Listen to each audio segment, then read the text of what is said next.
media, it's not a media session, but the media was asking him questions, and if you missed this, he started pantomiming the answers. He was moving his mouth but not talking.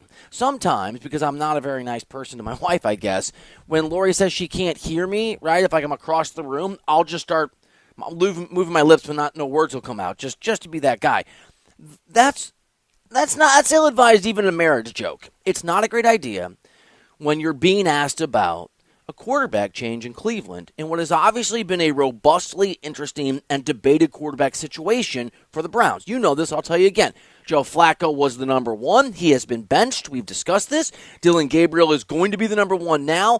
And interestingly, and we talked about this week, Shedeur Sanders remains number 3. Shedeur was the 5th-round pick. Gabriel was the 3rd-round pick. There's a lot of talk about why they would put both of these rookies in the same quarterback room. And it's go time. You do what you got to do. I think everybody will be available to pitch tonight for the Yankees. But before you get to Chapman, if it's a tight game, he burned out Whitlock last night. That's a big advantage for the Yankees. Oh, right, but you got to use your guys and try to get that game. So he's trying to win the game. So he's going with his best guy and he's trying to get through any inning he can. During that, all right, well, I've already used him for, let's say, 30 pitches. He's probably not going to be useful tomorrow, or at least even effective if he could be used tomorrow. Let me just go to the whip here with Whitlock, see if I can, keep this game tied, get the lead, and then turn it over to Chapman. They didn't do that, but I had no issue with Cora. I like the way, as a matter of fact, that he managed aggressively early on, because against those lefties, they were going to mash him in that spot. He had to be quick going with the lefties, and Boston has a lot of them, and that's the Yankees' kryptonite here, especially if Boone and the Yankees play into the Red Sox hands with the lefties by keeping their best players on the bench. It's something I wouldn't expect tonight. We don't know, other than Jazz is going to be in there. That's what Boone said. If they said Ben Rice, there is no way Ben Rice is sitting tonight. Zero. Yeah, zero. Yeah, but there's no way. I thought that you gleaned that, watching Boone's press conference last night. Now, he did say the Jazz will play, as you said. Yeah. He was not committal on first base. And Goldschmidt's obviously a much better fielder. Ben Rice is the worst scooper I've ever seen in my life. He can't play. Maybe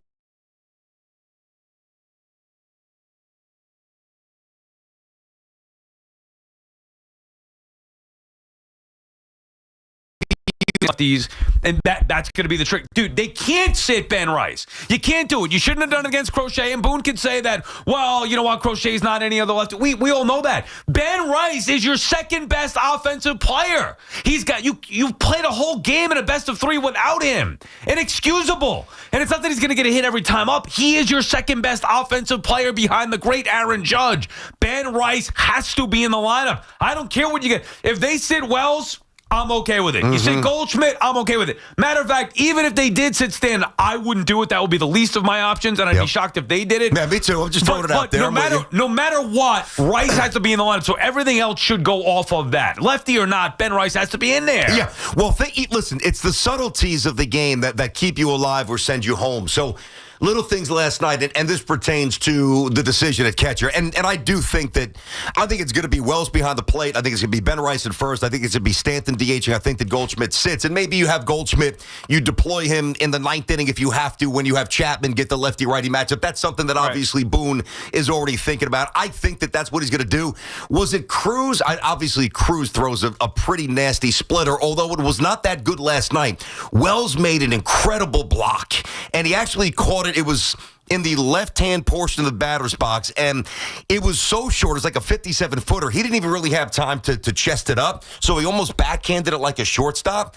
I don't think Ben Rice is making that play. So behind the plate, he's not good defensively, but to me, the offense is worth it. If you're saying you'd like. In reality, his best position is DH. I've been saying this all year long. They're saying, no, he's a great catcher, whatever. He can play he should be a DH. The problem is another best offensive option that you have is also a DH in John Carl Stanton. You're not going to put him in the outfield. So we talked about that yesterday in Game 1. Ideally, you could have had Stanton in the outfield and Grisham could have been benched. But they can't do that because they're trying to value defense and Stanton can't play the outfield. So it ends up being Ben Rice without a chair when the music stops. He's got to be in the lineup tonight. I don't care who's pitching. Ben Rice has to be in there. And Boone's got to figure that out. I'm sure it's a decision that either they've made up or they're still weighing it at this particular point, but it's not one that's easy trying to configure Wells, Goldschmidt, and Rice against a left-handed pitcher. But to me, Ben Rice, you play your best players, dude. I mean, it's not that hard. Like, you could go over the analytics and the numbers and the matchups, but come on. It's game 3. It's elimination game. Put your best freaking players in a lineup. Could you imagine willingly having, of say 12 potential at-bats, 3 games, you get 4,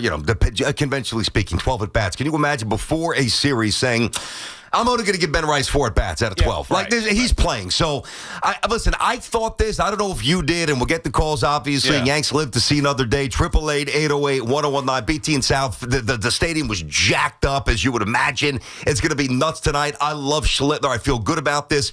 But I couldn't help but think that when he went out there and he spoke to Rodon, and he let Rodon talk himself into it, which I respect, I thought it was the wrong move there. It worked out. I mean, He threw 8 straight balls as he clearly lost his stuff. Well, it didn't necessarily work out because he gave up 2 guys. I know they didn't give up a run. No, but that's when Cruz comes in. Now, if you get the bunt down, you get a sac fly. I mean, by the way, Cruz almost gave up a 410-foot home run. Yeah. So, it could have worked out very differently. Well, my point is, I wonder, and I don't know that he would ever admit this, I can't help but think on some small level that Aaron Boone was thinking, man, I just yanked Fried a little bit too early the night before. I'm going to give him a chance, not to placate fans or anything, but that had to be on his mind at some point. It had to be. It did cross my mind, and I was hoping, though, that it wasn't on his mind. And hearing, though, the difference is that Fried didn't say what Rodon said. Rodon basically said, get the hell out of here. I want more. Yeah. I got more.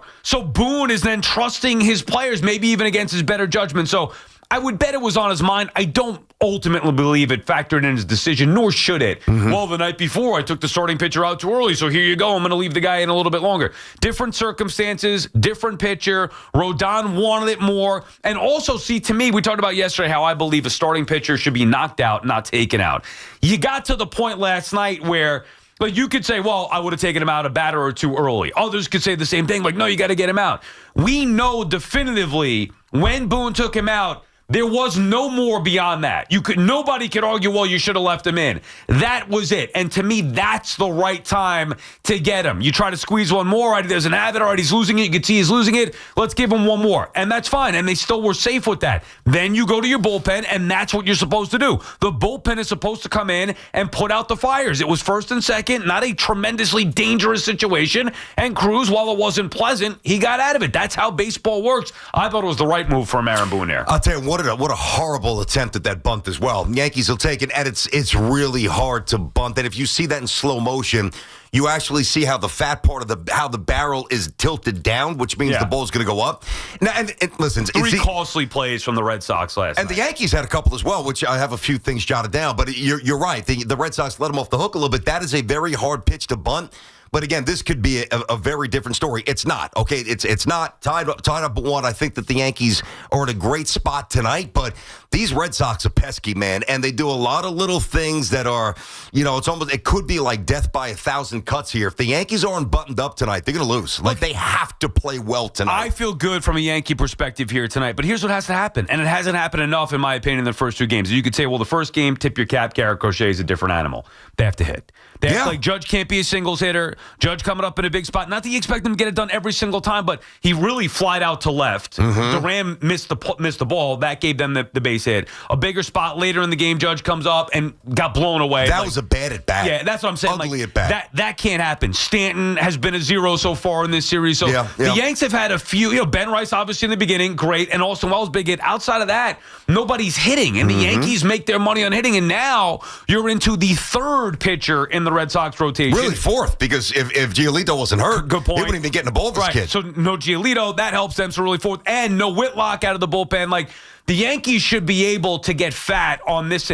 I would expect tonight to play more so with the offense. It's enough to keep up. Even if Schlittler's not on his game, what's he going to give up? To me, Boston, Bregman's story, I guess. I don't think Boston has enough offensively to compete with the Yankees if the Yankees are clicking on all cylinders offensively. I tend to agree. I got to point out one thing here. Yeah. And listen, I jumped in a lot on social media last night, which I usually don't do. Oh, the Jazz thing? Yeah. That bothered me. Like I was surprised at that. Okay, so let me just tell everybody what it was, and we'll get the calls, we promise. So, on the base hit, I mean, when you score from first base, you're obviously cooking on a base hit down the right field line, and it was a base hit. Now, I thought that Austin Wells should have gone to second base, whatever. I understand the cut position. You don't want to get tagged out before the run scores. Trust me, I understand that. He should have been at second. He should have been. No, I agree. But at least I can at least understand, like, him making sure the ball goes through, because if he gets tagged out before the run scores, the run doesn't score. So I understand the trepidation there to an extent.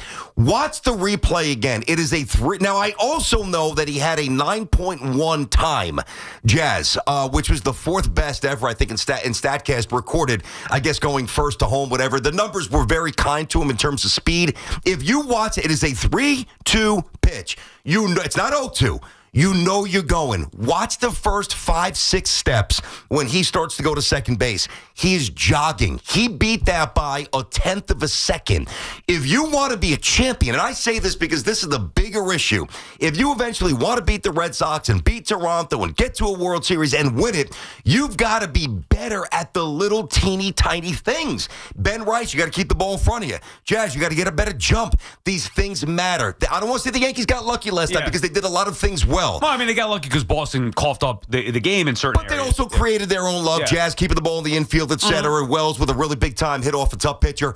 I'm not trying to discredit the Yankees, but if you want to be a champion, you got to be more buttoned up. You know, I saw your tweet because I didn't notice it in real time. I saw your tweet, and I was like, all right, let me go back and look at this. And then I was looking to see what you saw, and I did not see It's funny. There was no – I got a lot of comments on that. There was no middle ground. It was either you're absolutely right, he didn't take off, or shut up, they won, what are you looking at? Now, the replay, forget about the result. That doesn't matter. It matters. No, I agree with that. Yeah, to me, I was looking at – now, I saw the one that John Boy tweeted out, and I don't know if it was his account or Talking Yanks account. Was that the overhead shot? You couldn't tell from there. It looked to me like he was getting a running lead before the ball left the pitcher's hand. I'm going to try to better – I saw that one, too, from John Boy. That's really tough to decipher because it's a broad scope. And it looked like it was consistent speed all the way around. It wasn't. First 5-6 steps, I'm going to stand by that. He did not bust ass, I promise you. BT and Sal on the fan. Let's get some calls in here, BT. 888-808-1019. Great energy ahead of Game 3 tonight at the stadium. Neil starts us off in the Bronx. What's up, Neil? What's up? Good morning, BT. Good morning, Sal. I just got one thing to say. When it comes to the numbers and the matchup and whatever geometry and chemistry the Yankees are using in the front office, throw that crap out the window. Look what Ben and look what Jazz did. If Jazz doesn't hit and if he gets a walk, you got a human gazelle running the bases.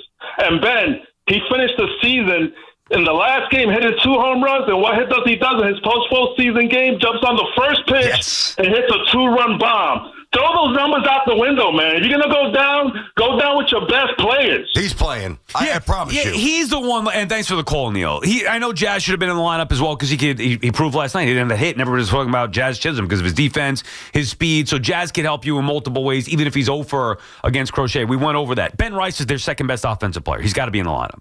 So, and we don't know if that's going to be the case. It has not been confirmed yet. I would bet that it is just because I have to assume Aaron Boone is smart enough to realize what we all see as far as Ben Rice goes. You could use the argument with Crochet. We could differ there. He chose to sit him. I would not have, but whatever. Understandable. I don't care who is on the mound tonight.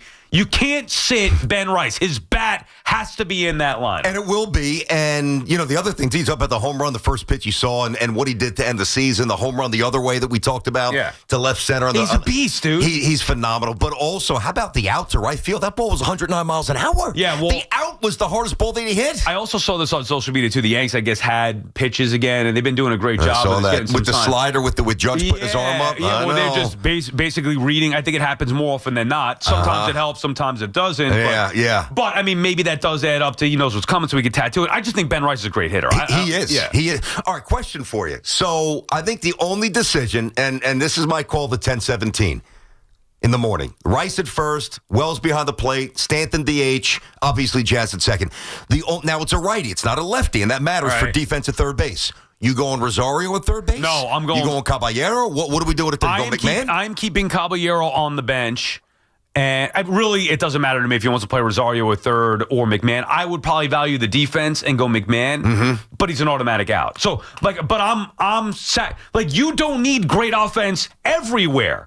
Could you benefit from Rosario's bat versus McMahon? Maybe, but then you could get hurt defensively. And I'm counting on the bigger guys in the lineup, whether it be Grisham, Judge, Stanton, Rice, Jazz, Bellinger. Like, the Yankees have enough horses in Wells. They have enough horses in there to where you should be able to overcome Ryan McMahon going 0 for 4 with 4 strikeouts. You knew what you were getting when you traded for McMahon. This is not a surprise here. He's a great defensive player. I want to value defense at some. You can't lose a little defense there and lose a little defense at first. Now you're starting to compromise multiple positions. So I would go McMahon, who is their starting third baseman, at third base, and I would have Rice play first. I like it. I'm not so sure that they probably Boone's won't do that. Going to do that. The reason why I like it is because, you just think about options, and you have to obviously plot this out. And you get to the higher leverage spots. You're never going to pinch. I don't think, well, even if you have a righty out there, let's say McMahon doesn't start, there's no situation where Ryan McMahon will be called upon to pinch hit. That's not going to happen no matter what. Right. You could have a situation with a few lefties, and not just Chapman, a few other lefties down there with the Goldschmidt-Rosario tandem that you want to be ready to fire in the 7th, 8th, 9th inning if you have to. Correct, which makes them stronger on the bench and later in the game in accordance with the matchups. That I would keep the righties. Dude, that's the thing. You kind of, you get it all out there in the beginning because you're like, the starting lefty, we're going to go to all righties. And now what? Now when it turns over and they go to more lefties, then what do you do later in the game? It's fair. BT and Sal on the fan. AJ's calling from Eastchester. What's up, AJ? What's going on, gentlemen? How you guys doing today? What up? Good. What's going on? So I think, with the lefty on the mound, there's a lot of questions that need to be answered. But I think, while Rice is going and while Wells are going, like, you have to keep them in the lineup, obviously. And obviously Chisholm at second. These guys are young. They're rolling right now. You got to just think that, the question lies in Stanton and Goldschmidt. Which one's going to sit at this point? And as far as third base goes, listen, it's an obvious drop-off if Caballero starts at third. But I think in high-leverage situations like this, a guy like Caballero out there makes a lot of sense. He gives you something on the base pads. He gives you competitive at bats. Even though he batted 225, 230 on the season, whatever it was. I just think the competitive at bat, him on the base pads, it gets a little messy for pitchers, especially a lefty who's got to look at him at first base like that. It's fair. It adds a little bit extra. It's fair, and here's the argument for that. And thanks for the call, AJ. It can't. I would not have Rosario and Caballero in the lineup like they did the other night. That's not going to happen. I'm with you. Keep one on the bench. I like the idea of Caballero on the bench because of the pinch running, but you also have Dominguez to use for pinch running.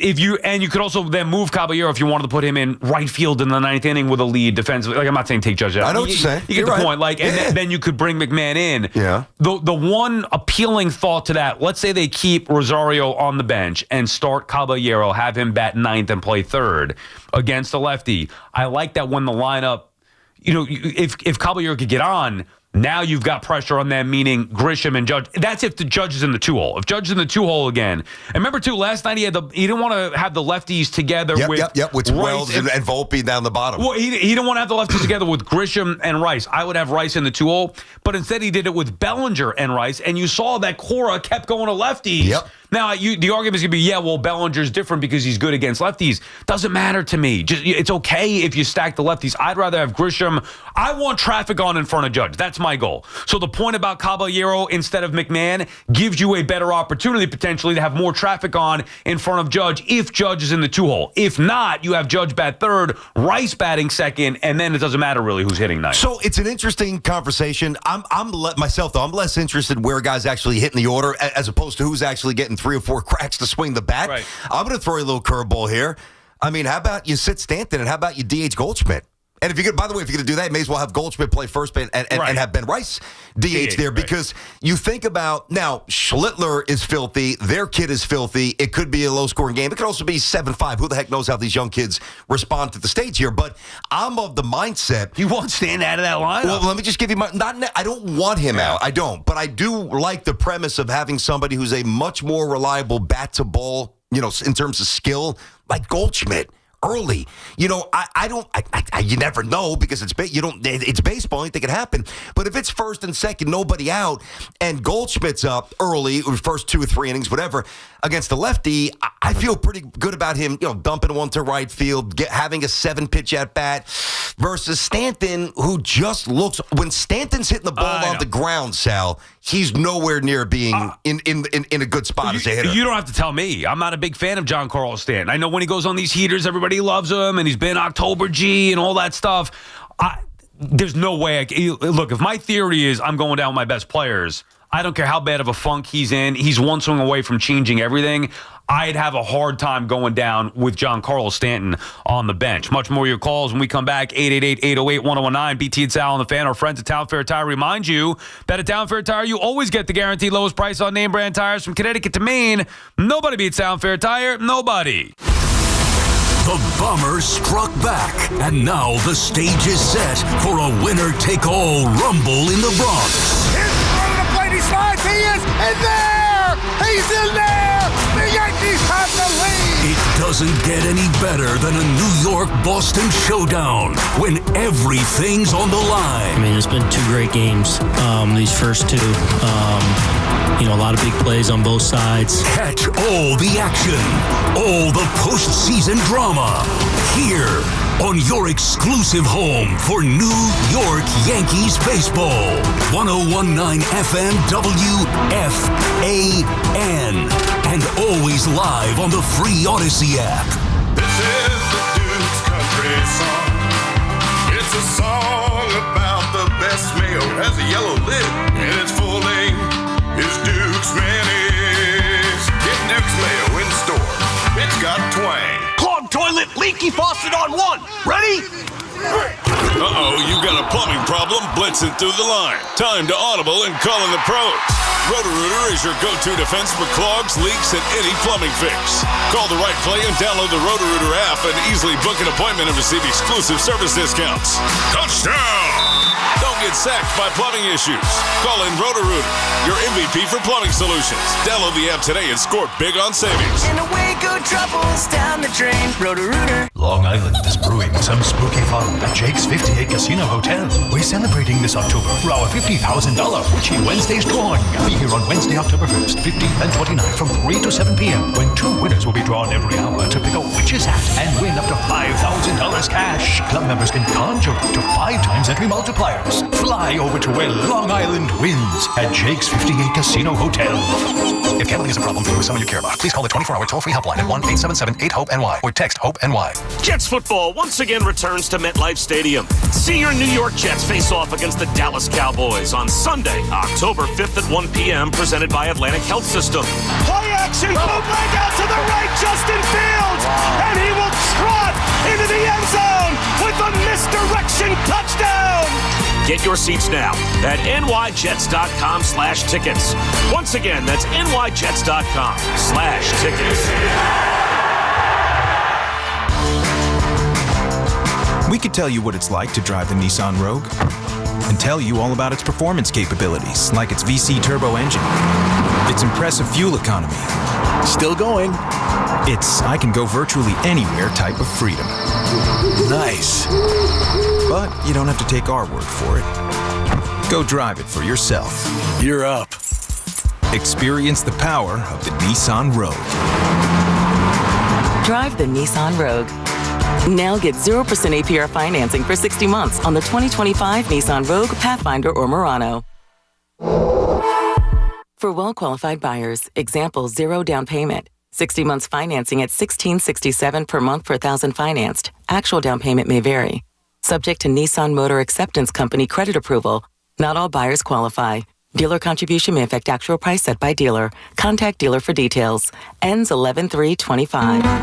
Dunkin's $6 meal deal is kind of wild. You get a bacon, egg, and cheese sandwich, 6-piece hash browns, and a medium iced or hot coffee, all for $6. That's the main character meal energy you need this fall. Get it now in Dunkin' stores or order ahead on the Dunkin' app. No substitutions, participation and times may vary. Offer price varies in California and Hawaii. Limited time offer cannot be combined with other offers. Exclusions and terms apply. Honey, that flu keeping you up? Did you take NyQuil Intense Flu? Nah, I got this. Okay, I don't got this.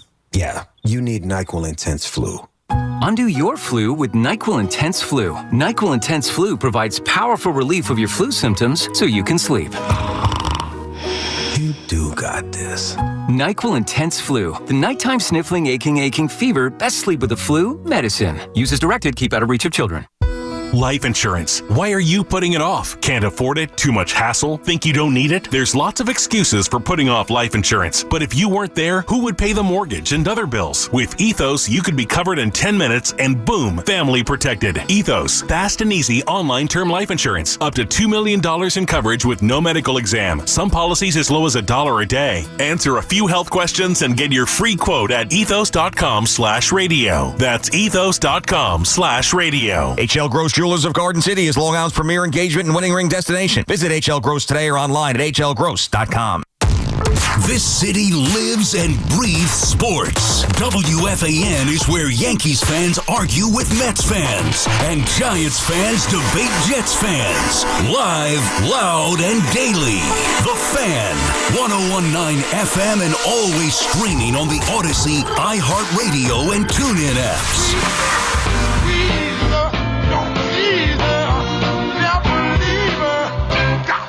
BT, it's Al back on the Fan. Game 3 tonight at the stadium. Yanks, Red Sox for all the marbles, BT. Can't wait. I mean, this has been a tremendous series here. You have 3 of the 4 wild card series being extended to a Game 3, an ultimate Game 3 today. 3 o'clock is the first one, I think, and then we have 5 o'clock. I think the Guardians are at 3, right? And then you have the Padres at 5, Padres, Cubs at 5, Guardians, Tigers at 3, and then the Yanks, Sox tonight. This has been a tremendous 2 games. I still feel good from a Yankee perspective. You kind of expected they would lose Game 1, or at least, you know, if Boston didn't win Game 1, they had no chance of winning this series. So now, Red Sox got their game, Yanks got their game, and I still feel like the Yanks are in really good shape here tonight, especially if everybody's going to be available in that bullpen, because that would be my biggest question mark. Offense has to do their job, has to score a bunch of runs, but even let's say they get a 2-3 run lead, who's going to close that out? So if we expect that it's an ultimate Game 3 and everybody should be available, I don't know about Cruz. All that he used last night, pitching in 3 consecutive days. Maybe it's Weaver, Williams again, and Bednar again. Weaver. I'm just saying, Cruz to me might be the one who might not be available, even though the other 2 also pitched in consecutive days. Yeah. But it is an ultimate game here, and if you needed an out, a big out from Cruz, maybe Boone could go get that. Yeah, Cruz's post-game interview was awesome last night. His energy, first of all, the nuttiness on the field, I love. Now, you're going to get some stuff. I mean, dude, you gave up a 400-foot out. Take it easy. You know, you're going nuts like you struck out the side. I don't care about that. I think that stuff is infectious. I don't think they have enough players like that. Jazz gives you some of that juice, and some other guys have some quiet swag, but I think it's really, really good for this team. And I agree, Sal. It has been a fun series, but the thing that worries me a little bit, I am confident tonight. I think Schlittler's going to do his job. I think the Yankee bats wake up. But in terms of determining the style of fight so far, this is the kind of fight the Red Sox won.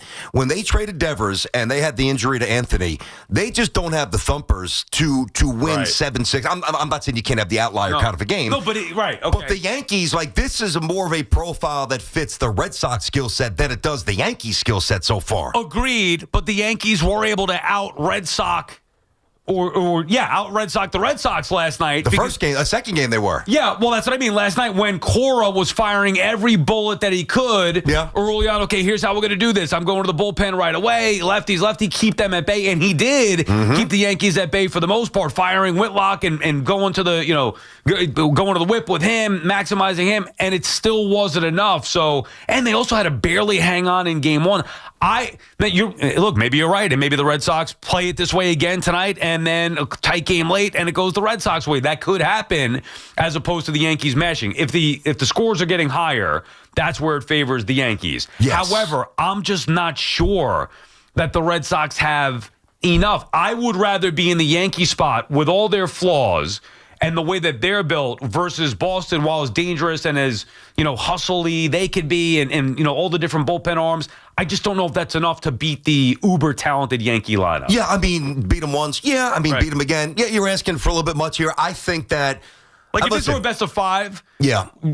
How would you feel from a Yankee perspective in a best of 5? I'd be feeling great right now. Right. Best of 7, obviously. I'd be feeling really good right now. And I still feel pretty good. Yeah, I do. But the best of 3 is what makes it tricky. I do not think over a longer series, the Red Sox would prevail at all. In a best of 3, anything could happen, but I still feel good about that. I do too. And the other thing that I would just add here is that, this Yankees team is, to be fair, much more equipped to play these kind of games than previous iterations. Right. You look at Bellinger very quietly in left field. Each night he saved a double or a triple, just the way he cuts balls off. And we saw Jazz doing his thing, and Volpe turned a beautiful double play on a high throw from Devin Williams. Grisham's a lockdown center fielder. Judge is great and right, even though the arm is a little bit diminished. Third base with McMahon, solid. So they have more speed. They're deeper. I'm not worried. I'm just making the observation that the Red Sox almost have to play this way, and so far they played 2 out of 2 games more their way than the Yankees have played theirs. Michael is calling from Staten Island. What's up, Michael? Hey, Mike. What's going on, guys? Good morning. Hey. What scares me more than the Yankees bullpen or even the Yankees offense going flat? To me, it's Aaron Boone. And the reason why I say that is I feel like he doesn't have a feel for the game. You guys know the game has a heartbeat. It tells you something. And in game 1, it told you to leave Max Fried in.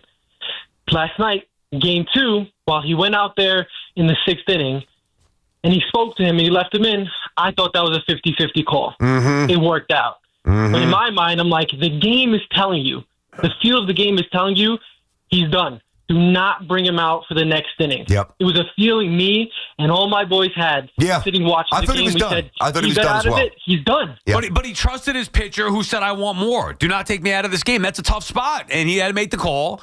And he did make the call. And also, he didn't let the damage get too bad with Rodon in there. You could say... Go ahead. It's a feel that you can't explain. I know, Michael. It's the heartbeat of the game that you got to know, and that's why, I don't really trust them to make the right move in the moment. Because, it's been since 2018, and time and time again, he just proves it. Whether it be in the postseason or regular season, and in the postseason, the game, it tells you the heartbeat even stronger. Yeah, but Mike, hold on. Mike, hold on. Mike, you keep using the word heartbeat, and I get it. We know what you mean. Thank you for the call. What was the stat last night? They put it up there last night. I'm going to defend Aaron here. He's not perfect, and I didn't like what happened with Fried the other night, things we discussed. But Boone, I'm going to double check, but I think 11 or 12-3 in one-run game. No, in elimination games as the Yankees manager, he's 11-3. So, you're sitting here talking like he's 3-11, like he's got no clue, like the Yankees are on the precipice of getting bounced, and almost every time that's the case, they lose. It's the opposite. They almost always win. My biggest criticism of Aaron Boone is that I do believe he is too reliant on the analytics. Now, I understand that everybody uses information and do what you will with that, and all teams do this, but to say that Aaron Boone doesn't have a baseball feel would be ignorant. I like to believe that my opinion, in my world, my opinion is the right one, right? Your opinion, BT, is the right one to you. Yep. Michael calls, and his feel and his buddies' feels, that's their opinion. That's fine. For us to think that we would have a better feel for a baseball game than Aaron Boone, who is literally a baseball lifer. Yeah. His grandfather played, father played, brother played, he played, now he's managing. That's where you got to show some respect and say that, okay, he's a baseball lifer. Now, I would say that doesn't mean that he's always right. Clearly, he's not. And my biggest critique would be I wish he relied a little bit more on the old school baseball feel, but he's an intelligent guy. He's forward thinking. Mm-hmm. They could look at us as Neanderthals and say, well, yeah, you're going on a gut. Here's all this information that we have. Yeah. Why wouldn't I use it? So there is maybe somewhere in between, but to say that he doesn't have a feel. Max Fried, he asked for one more from Max Fried, and Fried said, yeah, I got one more. I would have stuck it out with him, but the difference is not Boone's decision-making based off of what he did the night before to what he did yesterday. The two different pitchers. Rodon said, I want more. Mm-hmm. Give me more. Mm-hmm. And, yeah, Boone could have said, no, I think you're done, but he also said, all right, you want more? Go get him. Yeah, well, I'm with you on that. And also, the heartbeat of the game, you can use that and talk about that as a way to diminish Boone's ability to manage, but you can't be convenient so that it only fits your argument. I'm going to give you an example. There is also something that is reciprocal in an exchange here. Yeah. So think about this. Honey, what do you want? You go with sushi tonight, and if you get this, I don't know. Well, then you're not going to get sushi. Right. If you get sushi, I'm dying for sushi. Absolutely. Get the edamame, get me a little fluke, get me a little whitetail, get me this guy. You know that she wants the sushi, and the way that just sounded idiotic. No, I like that analogy. But think about this, and the sushi in this example is asking Max Fried, hey, Max Fried, the other night, hey, Max, you want sushi? Yeah, I'm all right. Like, he didn't project what Rodon projected. Right, I could get it. Yeah, I could do sushi. But that I don't know, he really doesn't want sushi. Correct. When it's Rodon, hey, I think we're gonna go for sushi. Yes, sushi! Let's go. Yeah, or I don't want sushi. I want steak. Yeah. We're going to steak. And you're like, all right, we're going to Sizzler. Yeah, steak it is. So if he would have left him in more, we'd all have been like, what the hell is he doing? He's got to be fired for that. So and by the way, just because a player says it is not the right reason to make the decision. Also weigh the options. Mm-hmm. Rodon, who has been terrific all year long. And that's kind of what he does. Rodon has been a consistent 6-inning guy. He's had a good year. 2-3 runs. Like, that's what he does. If you could have predicted the line last night, that's what it would have been. 6 innings, 2-3 runs, okay? Yep. And that's exactly what he did. So you're factoring in a guy that you've trusted all year long who's been pretty consistent here, who's demanding that he wants more versus going to Fernando Cruz. Like, yeah, Cruz is fine, but of the two options, you could certainly make the case that Rodon was the better of the two options, even if he's tiring a little bit, just like we did the other night with Fried, who is their best pitcher. Is a tiring Fried better than a fresh Luke Weaver? And a lot of us said we'd rather have a tiring Fried, but Fried didn't want it as bad as Rodon did. There's a lot of factors at play that we're ignorant to in the moment. We just don't have the access to it. Correct. Sometimes you got to look in somebody's eyes. The eyes are the window to the soul. And we could sit there and watch Boone's press conference, which we all do, and he can, regurgitate or somewhat characterize what the conversation was, but we're not looking into Fried's eyes. And that's not to say that Fried tapped out and said, I'm done. But that's his job, to read body language, to be able to decipher when somebody's saying, I'm good, and you're not ripping this ball out of my hand with a crowbar. Get back in the dugout. Or, yeah, I'm good, but, I don't really know. And yes, Rodon's had a great year. By the way, Rodon, his batting average against this year was 188, which was the lowest in baseball. No pitcher had a lower average against than this guy. He was top 2 in wins, top 2 in innings, top 2 in strikeouts, top whatever. Like, he's been really good. Now, I had more confidence staying with Fried than I did Rodon last night. I thought Boone stuck a little bit too long with him. And it would have been a much bigger deal if the results were different. Oh, God, he would have been hit on that. I can't speak for you or anybody else. I just know in the moment, I was okay with that decision when he made it. Fair enough. But if the results were different, I guarantee you that would have been the lead today, and people be firing at Boone. Oh, what's he doing? He stuck with him, whatever. By the way, that was one of my favorite analogies. I thought you that like that. I haven't dropped an analogy in a while. That was an interesting. That was a different one. It's relatable. You want sushi? Yeah. And then it's like, oh, you really don't want that. Uh-huh. Yeah, I get it. You want to go to the movies? I don't know. I'm a little tired. You're not going to the movies. Sports Talk on WFAN is presented by Paramount Plus. You can't count on much, but you can always count on Sundays with the NFL on CBS and Paramount Plus. Watch your local NFL game live every Sunday all season long. Visit ParamountPlus.com/NFL to get started today. All right, get back to hammering these calls in a minute. Hey, let me tell you guys, Cash App is built for the city. You've got built-in security that's rock solid, Face ID, scam warnings, 24/7 chat support. Basically, it's like having a bodyguard for your money. You work too hard. We all do to let anything slip through the cracks here, obviously. You want to protect that cash, so download Cash App today.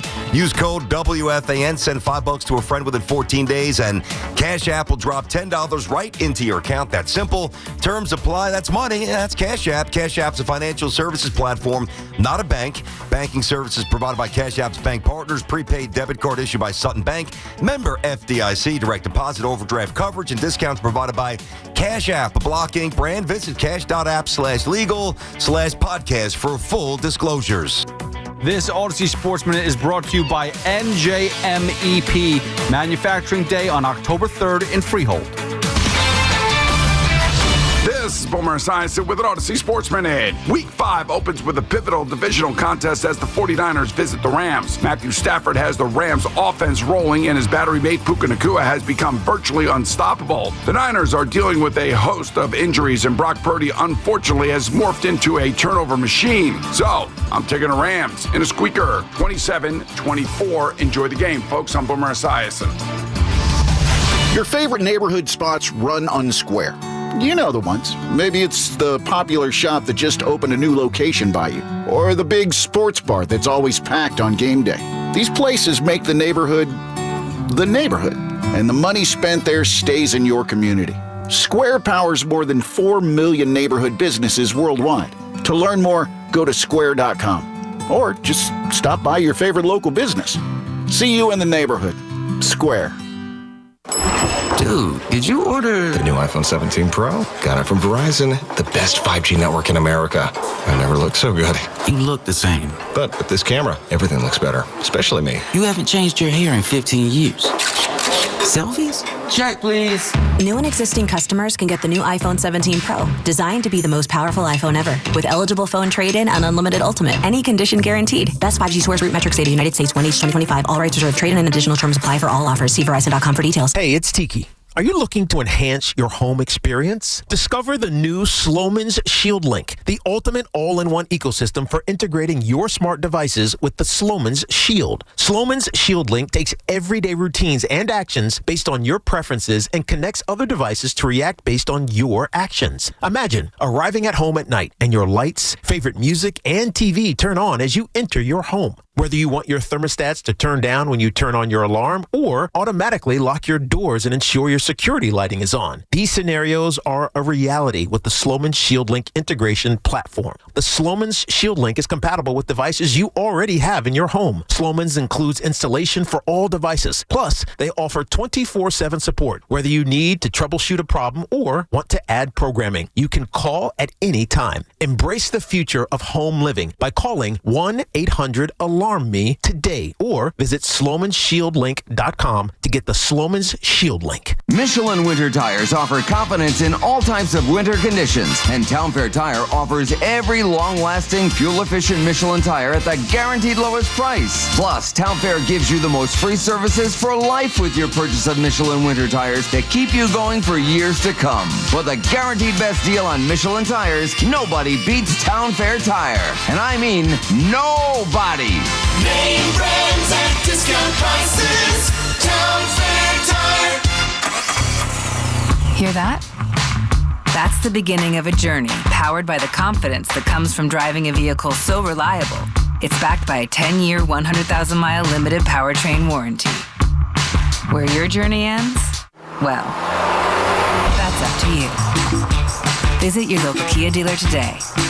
Kia. Movement that inspires.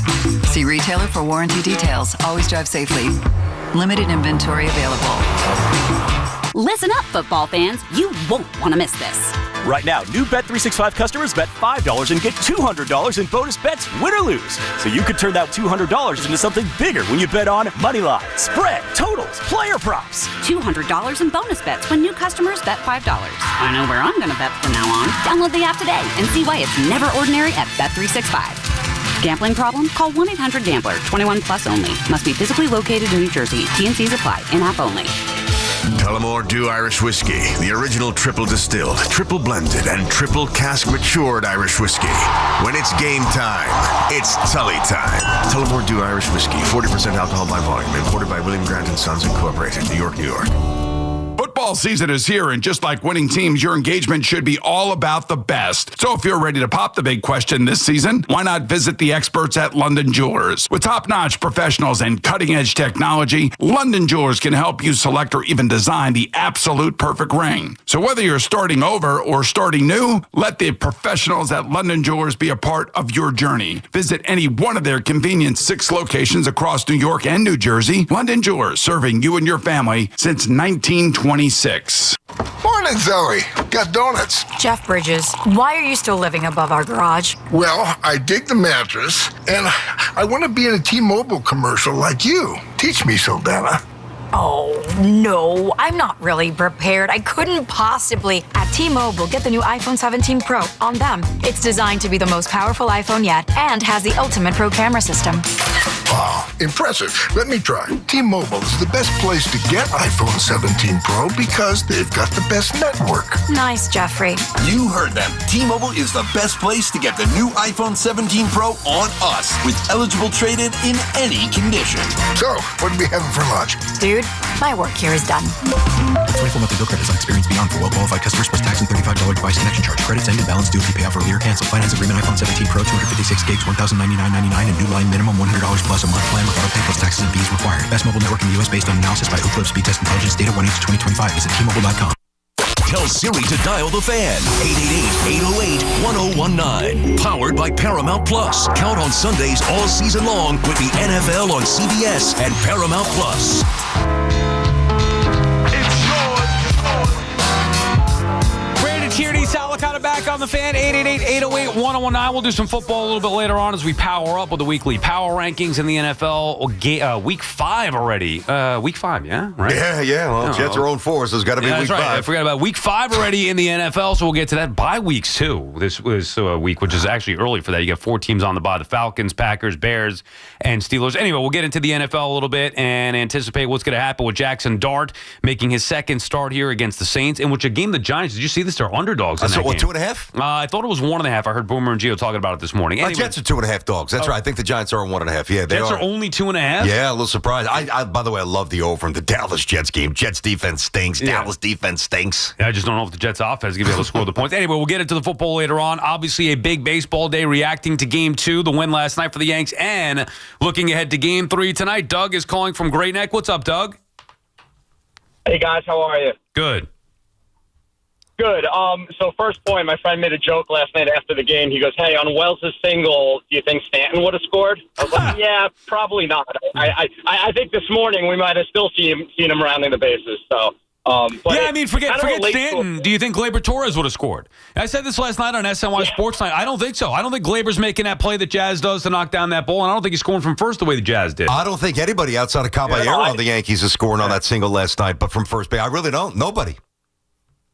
I agree. And the thing with Stanton, I mean, look, I think he's got to be in the lineup. You guys brought up an interesting scenario where he's not. I mean, the issue with him is when he's going like this at the plate, he brings nothing to the table. You see him ground out, and then they throw the ball to first. You don't even see him in the TV screen yet running down the line. Yeah. And, he brings nothing. And the flip side of that, I wanted to talk about Volpe for a minute because I think he's been a little bit under the radar. I was worried about him, obviously short term with how he was going in July and August, and long term if he really was going to be our shortstop. The more I see of him lately, I think it was the injury and the shoulder, because he looks like a different player again, and I feel a lot better about him. Obviously, he had the only big hit really on Tuesday. The play he made last night on double play, I think he had another knock. I think he brings so much to the lineup when he's going well. And it's good to see him healthy, or whether it's the cortisone shot and still needs to be dealt with, at least he's healthy now. And I think it makes a big difference just feeling, comfortable about having him in the lineup every day. The numbers support that. And thanks for the call. The numbers support that. Since the shot, he's been playing better. And I agree. When he's not a defensive liability, which he was for a couple of months, he's an asset because he can run. He's got a little pop, the things we know, even though he's a low average, low on base guy. But the reason why I think you have to stop, and he does elevate in the postseason, even though it's a small sample, and going back to last year. But I think the reason why you have to stop giving him, not that the last caller is like a complete pass, because the track record the previous 2 years, there's a bigger body of work that he's just too deficient in certain areas as a hitter. He's got to get better. It's exactly what I was going to say. Like, what's the excuse then for the first 2 years? And it's not a knock on Volpe. Of the two of us, I was always higher on Volpe, thinking he was going to be a star more so than you.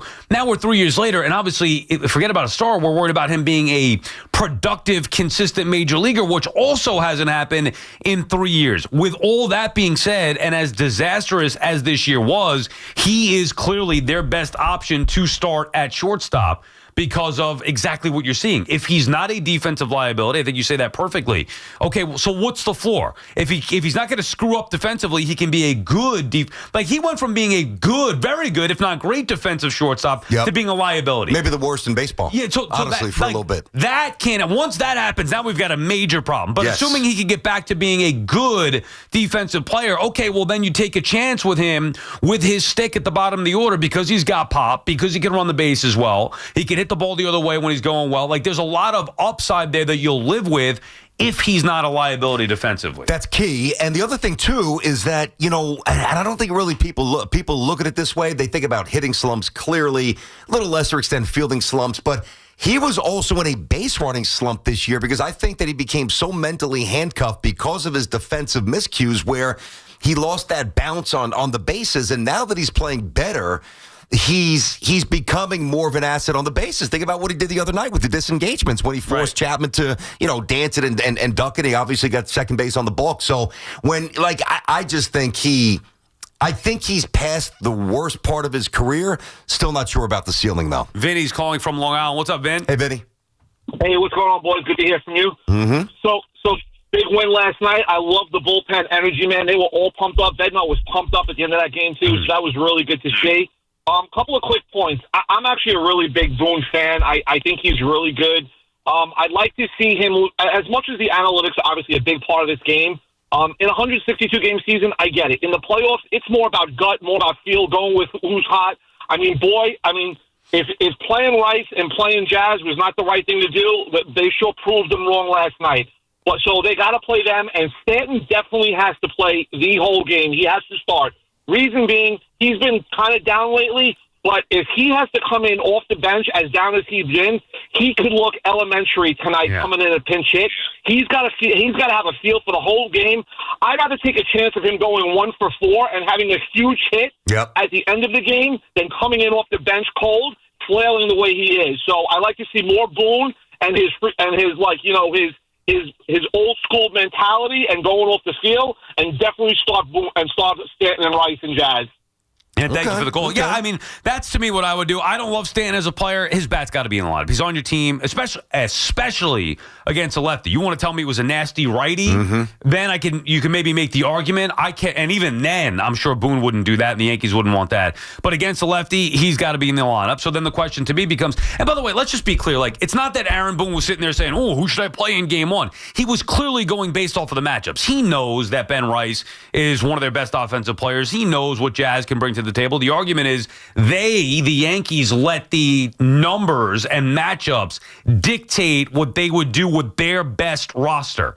So that, to me, is something that I hope that they learn from their mistake in Game 1, that no matter who's on the mound, there are certain guys that are non-negotiable. Jazz should be in the lineup every day, and Ben Rice, to me, his bat should be in the lineup every day. Yeah, and we're going to see that for sure. I do think it needs to be pointed out. I think it's been a little hijacked, even though I certainly understand both parts here, both points, both sides. Garrett Crochet he's just different. He's just different. So if you believe that Aaron Boone is just 100% predisposed to do whatever number spit back at him, well, then we wouldn't see Jazz, we wouldn't see Rice tonight. That's not going to happen. He already said Jazz is playing. I promise you Ben Rice is playing. Otherwise, we rip down the stadium to the studs. If Ben Rice is not playing tonight, he's going to be playing.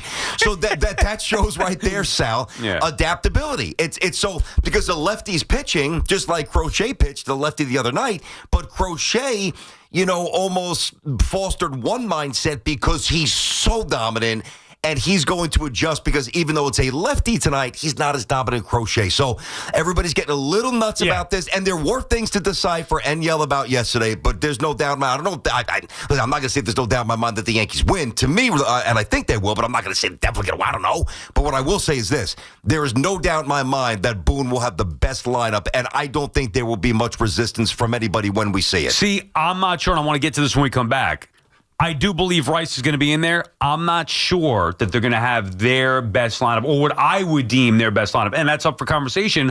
We'll have that conversation when we come back and continue with the calls. 888-808-1019, BT and Sal on the Fan. It's Chris McMonagle overnights on the Fan, 1019 FM. This game felt a lot like it did a couple years ago, the year they went to the playoffs with Brian Dable's first year. It felt a lot like that, didn't it? Listen to CMAC on demand on Apple Podcasts, Spotify, or wherever you get your podcasts. Hey everyone, this is Chris Hodge from Sports Investors Daily and TakingVegas.com. Last week, everyone who texted the word win to the number 545454 got treated to a winner on Seattle Thursday Night Football. Tonight, LA, San Francisco, lots of injuries in this game, so be careful with it. We have it for you absolutely free.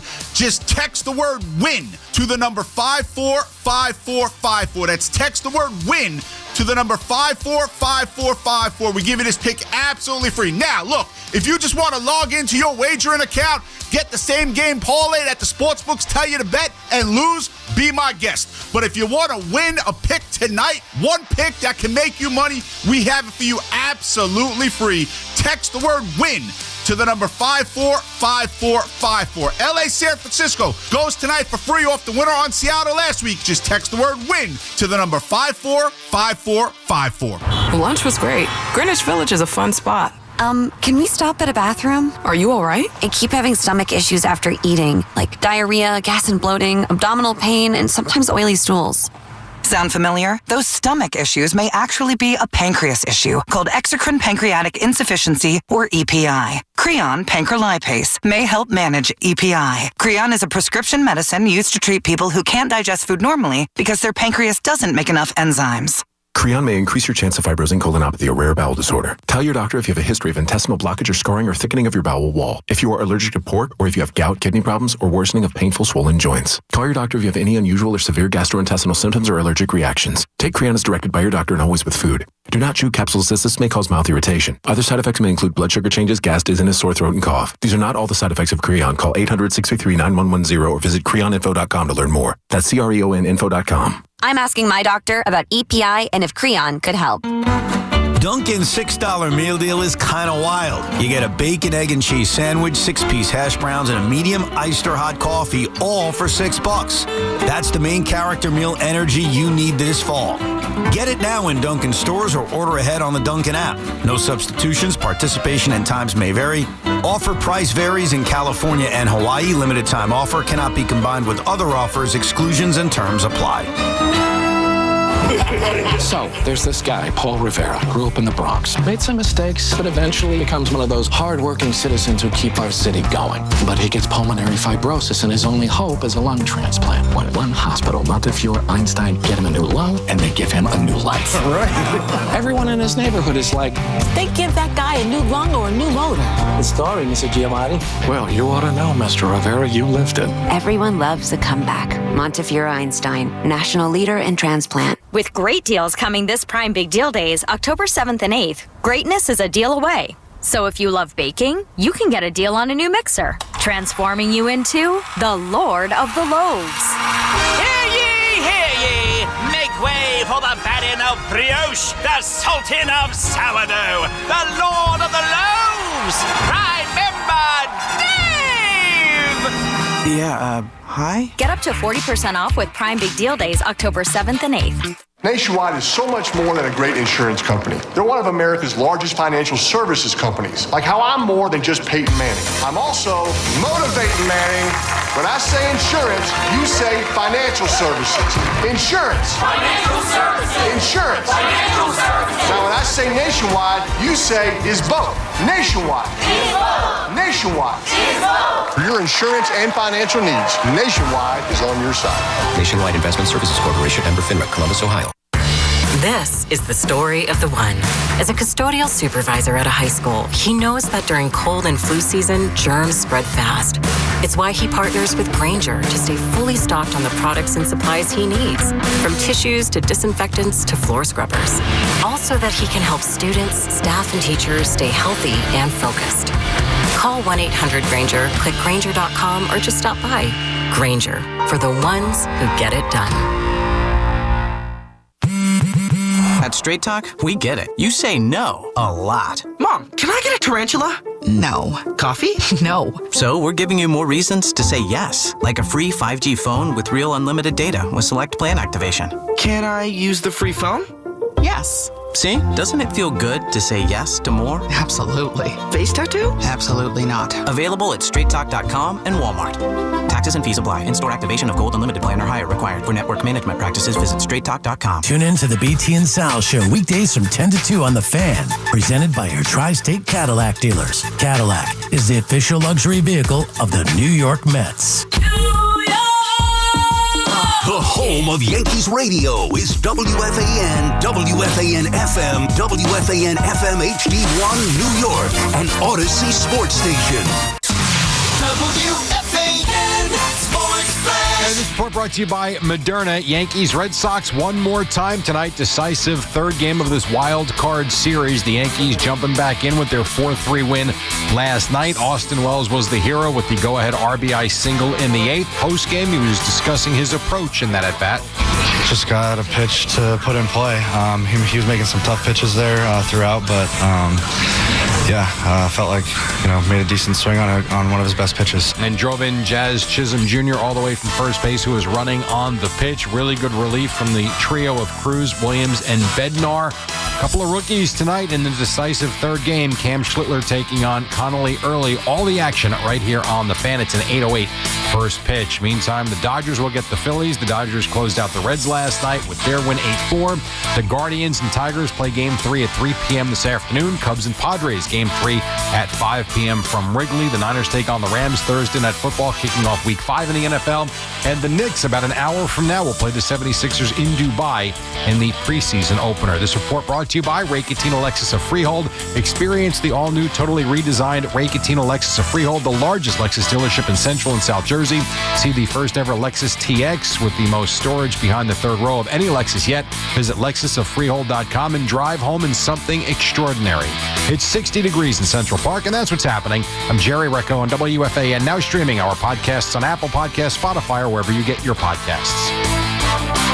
Get the scuttlebutt on your favorite team, the Fan, on the Odyssey, iHeart, and TuneIn apps.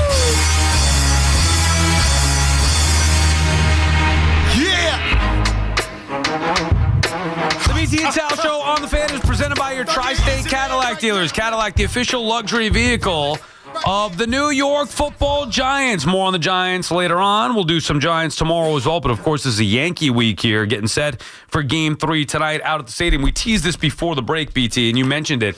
See, I'm not sure. We don't know what the lineup's going to be.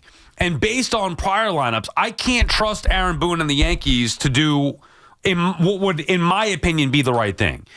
I don't believe you can sit Austin Wells now. If this were a month ago, a couple of weeks ago even, whatever, you can make the case. I would let my eyes tell me that Wells just gave a tremendous at-bat last night in a big spot. We know what his offensive potential could be. He hasn't been a problem catching so far in these two games for the Yankees. He's got to be in the lineup. Mm-hmm. And that would be my concern, is that maybe Boone decides to go Wells, Rice behind the plate because they like the way he calls a game, Goldschmidt at first base, and no Austin Wells, which is not as big of an issue to me, but it would also show that they're still too reliant on matchups and analytics as opposed to just going with the gut feel, where Wells is warm right now, and at the very least warm, maybe even hot. Well, I mean, I wonder how much the couple of hits Goldschmidt had the other night factors into this. It's one thing to look at the numbers, feel good about a matchup, lefty, righty, counteract that, and obviously Goldschmidt's former MVP. He's not that player anymore, but he's very smart, and he delivered. It's not like he went 0 for 4 with the 2 pop-ups and 2 whiffs. He had a couple of big hits to right field, even though the Yankees lost. So I think that's going to be a little bit of a tougher decision for Aaron Boone. There's no way Ben Rice is not playing, and to me, I need to see Austin Wells tonight as well. I do. He's a good catcher. People look at Wells and they see power and they see strikeouts, and from an offensive profile, I think he's very easy to read. I don't think enough people realize Austin Wells is really good behind the plate, and even if he was only average, he's better than Ben Rice behind the plate. Right. So, exactly. I don't like Rice defensively, period. But then that would bring you to Stanton, which you keep talking about. Instead of taking him out of the lineup, maybe you put him in left field and sit Grisham down. Like, really? Stanton in the outfield? No. I'm just saying, if he were capable. I mean, they did do it in the regular season. I got you. Well, my point is, offensively and even defensively outside of Stanton there, like Grisham's hasn't done anything. Doesn't mean he can't get going tonight. He's had a monster year. But he's looked terrible. Okay, he's looked terrible, and his track record outside of this year shows you that, it's not like Grisham is some world beater. Like, Ben Rice, terrific offensive player. Goldschmidt was an MVP, for goodness sake. And he mashes lefties. Giancarlo Stanton, we know the damage that he could do. Austin Wells, we know what he could do. So I'm not trying to knock Grisham. I'm just saying that in a perfect world, if Stanton could be functional in the outfield to a point where you could trust him, maybe then he would be the odd man out of the lineup tonight. But that's not the case. So now you have to make a more difficult decision. Is it going to be Rice? Is it going to be Goldschmidt? Is it going to be Wells? Who's going to, obviously, I don't think Stanton, but you could throw him in there too. One of those guys is going to have to be out of the lineup. And to me, it would not be Ben Rice under any circumstance. And I would leave Wells catching. I think the right lineup tonight would be with Stanton at DH, Rice at first base, Wells catching, obviously Jazz in there. Exactly what you had last night. Okay, so I was jotting some stuff down as well. I mean, the constants here, and then we'll hit the variables. Obviously, Jazz is playing second. Obviously, Volpe's at short, Belly's in left, Grisham in center, Judge in right. So 5 of the 9 slots filled. So it comes down to first base, as you said, even third base. Would you let down in this equation? To me, because that's insignificant, really. But yes, and DH it, and obviously catcher. So the easiest thing for me to do is pencil in Wells behind the plate and Rice at first base. That's easy. Now I'm not saying it's going to be easy for Aaron, but it's easy for us. All right. Third base, I would be okay with Rosario tonight. I'm fine however I really would be. Yeah. Or even Caballero, even though you like him off the bench, which I get coming but in either late. way, I wouldn't make a big stink over it, whatever it is. The thing that, and I don't know that Aaron's going to struggle with this because, just the way he talks about, Big G and the way he's revered in that clubhouse and the propensity to have these big moments, I'm almost guaranteeing that Stanton's playing tonight. But I got to tell you, just looking at his swings, if it's me, I'm considering benching Stanton and DHing. Well, then at that point, I would DH Rice and put Goldschmidt at first base. I really would consider that. That is another option. Now, that's a ballsy thing to do. I know. And it's not to say that it couldn't work out. It's also a better defensive alignment as well. Correct. No, there's a lot of positives there. I, myself, as much as I am a Giancarlo Stanton detractor, meaning like he's a nice person, I think he's a great fit for New York, I just don't like him in the player because of exactly this. One day he's hitting 4 home runs in a game. The next day he's striking out 5 times. Looks like he couldn't make contact with water if he fell out of a boat. So I just don't like, and he can't run, he can't field. Like there are a lot of negatives to me that outweigh the positives. However, the positives of Giancarlo Stanton against a lefty, he is on your team. You want protection behind Aaron Judge. I would not. I'd rather see him go 0 for 4 with 4 strikeouts than have him sitting on the bench and get beat by somebody else not doing their job. Okay, but the other thing we've got to factor in, and I don't know. I wish I knew more about this kid. I mean, I gave you guys a little profile. The kid Connolly early. Yeah, he's young. Went to West Point. Did not know that. That's pretty awesome. He went to West Point for 2 years. Then he transferred, maybe James Madison, whatever. He's young. You love that stuff. I love. Come on, I eat that, especially if it's a local school like we're in the military, which I love. So Connolly early, he's 23. He's a lefty. He's gone 20 innings this year in the pros, and he's good. And he was dominant at double and triple A.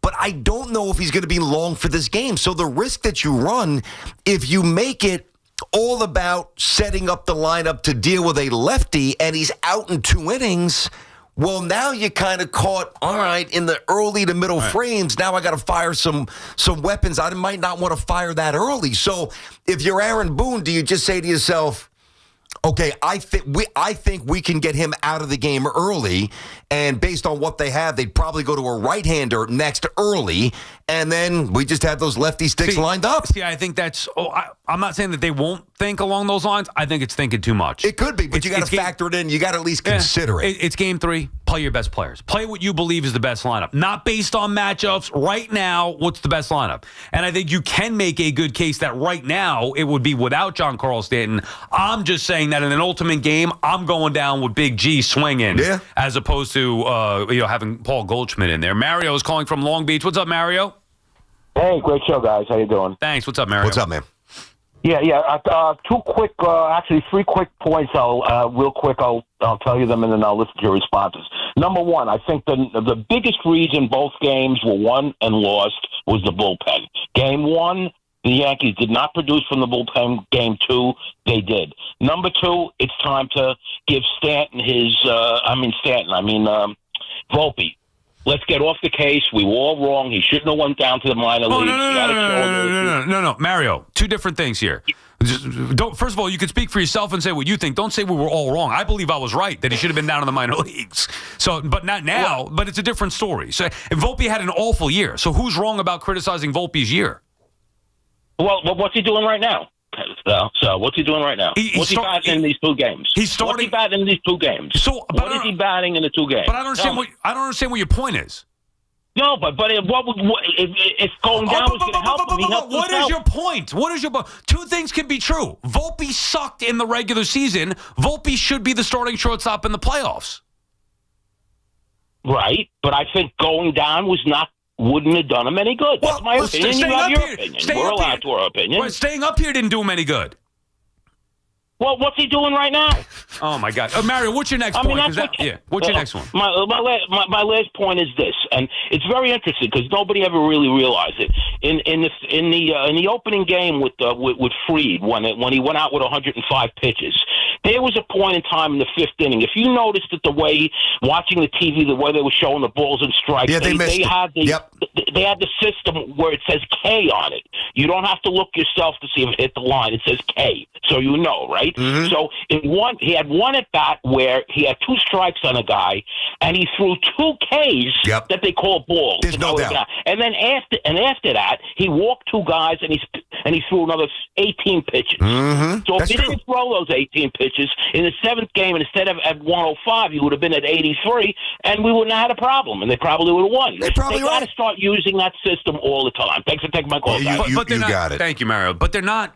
First of all, when the ABS system, whatever it is, is put into play next year, it's not going to be that way. Like, oh, boom. No, you're only going to have a couple challenges. That's it, though. Yeah, and it works both ways too. I saw the Red Sox get screwed with that. That was an interesting zone the other night where I thought he was really, really good. Some higher ones were tough, but I thought he was consistent, and that's what you want. Like you just can't. All right, don't call the up pitch a strike early and then suddenly lose it. If you're going to establish some sort of parameters, you got to be consistent. I thought the ump in Game 1 was good. Yeah, he missed a couple to the caller's point, but he's human. Now I'd be more with Mario. I'm just telling you what is going to happen, not what I would want to happen. I do think we are at a point now. Like I don't even want to see it.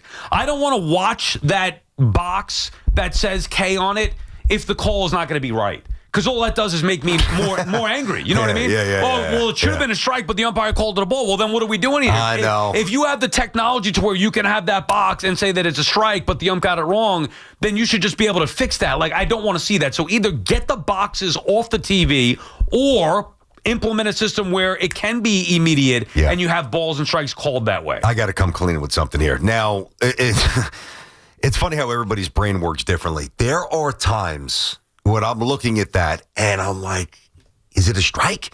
Like the angle, I know like when part of it is in the box, right. it's like lit up and but it's almost more confusing the way they tilt it and flip it.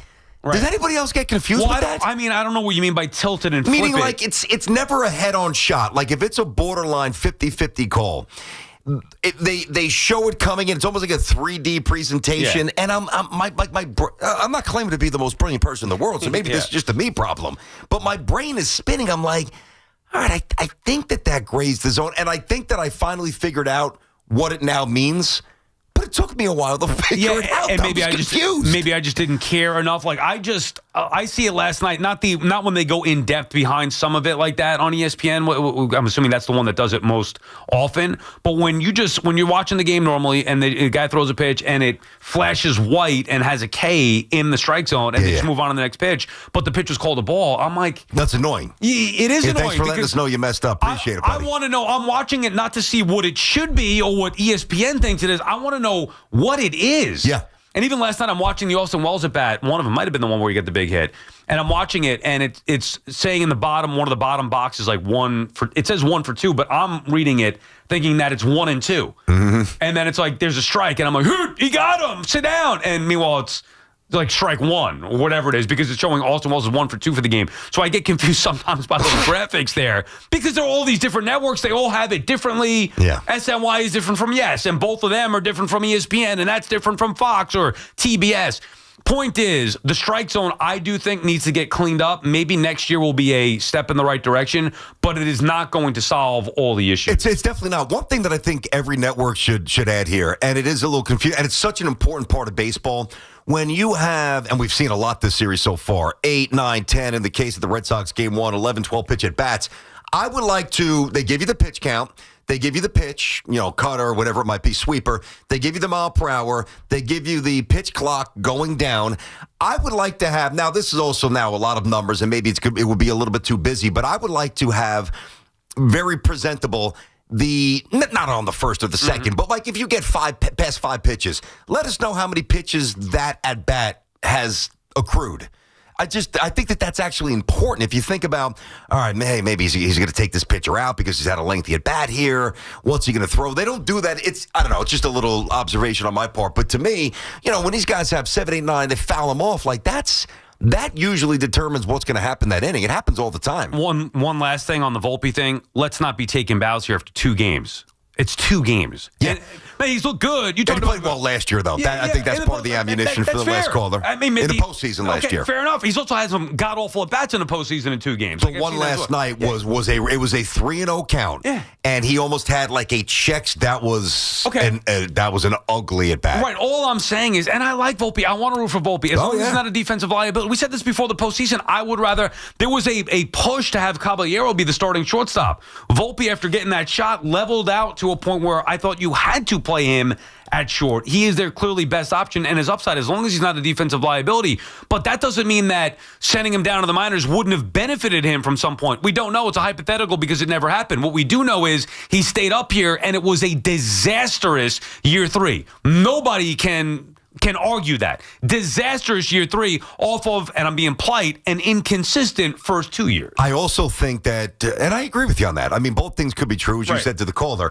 I don't want to send them down. I wanted to bench, and we've had this discussion a lot. But you had to do something. But everybody was in the camp of maybe we shouldn't run him out here every night to keep, have him bleeding out in front of our eyes. But I think for me, what's become very identifiable with Volpe, at the very least, is he's got fortitude and he's resilient. Because this year was, and I know Gallo heard it and Hicks heard it and some other Yankees along the. I mean, he heard it at a level that was deafening. And if he didn't have some stones or some fortitude, as I said before, I think he may have cracked and maybe would not have recovered. So I don't know ultimately what his ceiling is, but I'm pretty confident saying that he's got character, and I'll start with that. That's a good starting point. Steve is calling from New Hyde Park. What's up, Steve? Hey, what's up, BT? What's up, Sal? Thanks for taking the call. All right, Steve. I feel like the Yankees need to ride or die with their best players. I feel like Ben Rice, Wells, and Giancarlo Stanton need to be in this lineup tonight. You could bring in Goldschmidt, as defensive replacements, and maybe have Caballero off the bench as a bench runner. My question to you guys: I think the Yankees might regret not placing Luis Hill on the playoff roster just in case to piggyback off of Cam Schlittler tonight. If they Schlittler doesn't have his stuff tonight. Mm-hmm. Well, they have Will Warren. And I said that, Steve, and I think that's an interesting observation. I guess you missed the show the other day. I brought that up. That was when, I guess that would have been on Monday when the lineups came, or the rosters came out. I was like, wow, no Luis Hill. Now, what the Yankees are obviously doing, just because Max Fried pitched on Tuesday, Rodon on Wednesday, Schlittler tonight. So Tuesday night, Wednesday, Thursday, Friday, obviously that would just be on 3 days rest if the Yankees move on to the divisional series and play Toronto. So Fried's obviously not starting game 1. At that point, it would be either, if Warren doesn't get in the game tonight, it would be either Heel, who would then be on the playoff roster, I'm very confident with, or Warren. But yeah, I understand. Blackburn is not going to see the mound unless it's a rout. Whereas at least Luis Hill, now he's got a propensity to walk people. So I'm not fully confident with him. But his stuff is, when it's on, it's elite. And I'd at least like to have that weapon coming out of the bench. Like if there's bases juiced and all the other arms are tired, you need a strikeout and the double play. Luis Hill's going to give you that more than Blackburn. I was surprised he wasn't on the roster. Yeah, I was not. We went over this. I think it was Tuesday when the rosters came out. But either way, just because they're having Hill's probably going to start game 1 of the next series, so they want to just keep. There's no point to getting him in. Blackburn being on the roster is a waste, unless it was a blowout one way or another in game 1 or game 2. Instead of saving your better arm, just by using Blackburn. Yeah, you're not going to see Blackburn now. Exactly right. So tonight you're not going to see Blackburn at all in that game. One quick thing though, we was talking about. Well, I want my best players in there and have Goldschmidt on the bench, and maybe you could use matchups. Hypothetically, Chapman, 9th inning, Yanks are down a run. Ben Rice's spot is up. Are you pinch hitting Paul Goldschmidt for Ben Rice? Is there anybody on base? Whatever you want. Whatever you think is a... I ask you that because I would have pretty good confidence that Goldschmidt can, bang one to right field, keep the train moving here. I always do this with you. I'd like to see what kind of at-bats Rice has tonight. Right. I would say no. Ben Rice is swinging the stick. So the point is that there is no situation. If that is your take, and that would be my take as well, I'm not sure what the Yankees think, but if that is your theory, there is no situation where you would want Goldschmidt in the game other than a defensive replacement late with a lead. I would pinch hit him for Wells, and I would pinch hit him for Grisham. There are other spots I would send him out there tonight. You pinch hit him for Wells, and then you would move if you have to, Rice behind the plate, Goldschmidt go to play first base. I'm not saying I wouldn't use Goldschmidt at all. I'm not using him for Rice. But then if you're going to say that, then you could also make the case if you think he's a better option offensively than Wells, then you could just have him start and have Rice catch. That's why I present that, but I also don't know how long this young kid's going to go tonight, and I don't want to... it's not like, listen, even with Crochet, there's no guarantee, but you had a pretty good sense just based on Crochet's dominance that he's going to be in there for a while, and Goldschmidt would have multiple at-bats against Crochet, Right. which is a favorable matchup more so. You don't know if this kid early is going to get banged around in the first, and then it's just another stream of righties, and then you wouldn't necessarily want the righties against Goldschmidt, so there is a lot to consider here. I think, I don't know this, but I haven't even seen anything, like if Jack Curry or anybody's tweeting about a potential lineup, projected lineup, I bet that they're going to play Goldschmidt at first and catch Rice and have Wells benched.